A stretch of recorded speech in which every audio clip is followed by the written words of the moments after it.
बाहेर देशात बघितलं तर अशा गोष्टी घडल्या तर त्याला भय चौकात दगडांनी ठेचून मारलं जातं, कुठे चौकात फाशी दिली जाते, कुठे गोळ्या घातल्या जातात। आरोपीला कठोर कठोर शिक्षा म्हणजे आता काही मी न्यूजवर पाहत होतो तर त्या व्यक्तीला जिवंत जाळण्यात यावं किंवा त्याला हालाल करून मारावं।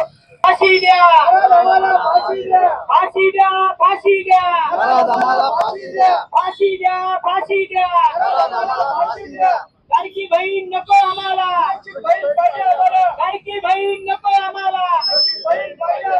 ऐसा होता है, जिन्होंने भी किया उनको कभी भी छोड़ना नहीं चाहिए, उनको भी ऐसा ऐसा दंड देना चाहिए ताकि नेक्स्ट जो आए कभी भी हिम्मत ना करे किसी लड़की को हाथ भी लगाने की, वो कभी भी हिम्मत ना करे। इसलिए सबकी यही विनती है की कोई आज ही वेळ त्या एका कुटुंबावर नसून ही संपूर्ण महाराष्ट्रावर आहे आणि ही चीड आणणारी जी घटना आहे त्याचा मी सुद्धा या ठिकाणी निषेध करतो। बाहेर देशात बघितलं तर अशा गोष्टी घडल्या तर त्याला भय चौकात दगडांनी ठेचून मारलं जातं, कुठे चौकात फाशी दिली जाते, कुठे गोळ्या घातल्या जातात।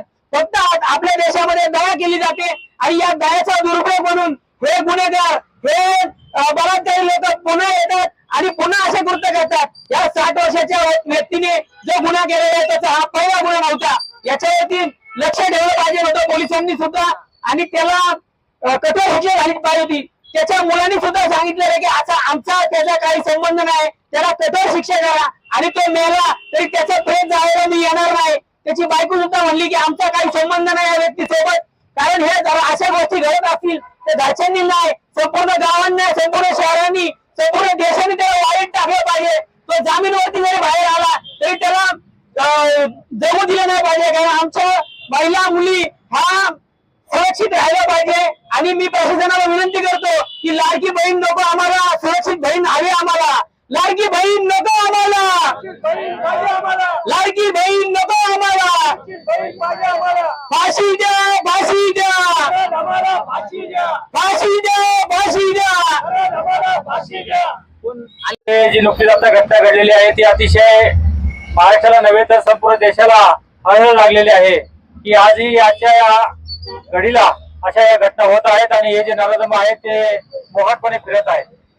आताच मैदानाने सांगितल्याप्रमाणे या फाशी हे फक्त काही सेकंदासाठी आहे, परंतु जर त्याला हालाल करून मारलं तर एक चांगला संदेश या संबंध देशाला जाईल असं सर्वांची इच्छा आहे।